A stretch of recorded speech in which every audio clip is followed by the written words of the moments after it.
কথার মাধ্যমে মানুষ একজনকে আরেকজনকে জাদু করে পরস্পরের মধ্যে যেই বিচ্ছিন্নতা, পরস্পরের মধ্যে যে বিদ্বেষ এবং পরস্পরের মধ্যে যে একটা মানে ক্ষতি সৃষ্টি করে থাকে, এটাকে বলা হচ্ছে আদা।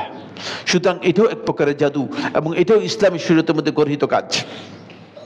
এই কাজটি শুধুমাত্র কবিরা গুনাহ তা নয়, বরং গর্হিত কবিরা গুনাহ।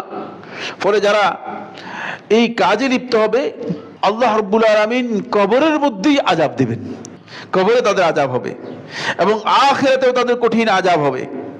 আর রাসূলুল্লাহ সাল্লাল্লাহু আলাইহি ওয়াসাল্লাম হাদিসের মধ্যে স্পষ্ট করে বলেছেন, একাধিক সহিহ হাদিস সহিহ মুসলিমের রওয়ায়াতের মধ্যে এসেছে, আল্লাহ নবী সাল্লাল্লাহু আলাইহি ওয়াসাল্লাম ইরশাদ করেছেন, লা ইয়াদখুলুল জান্নাতা কাত্তাতুন ওয়া ফি রিওয়ায়াতিন লা ইয়াদখুলুল জান্নাতা নাম্মামুন।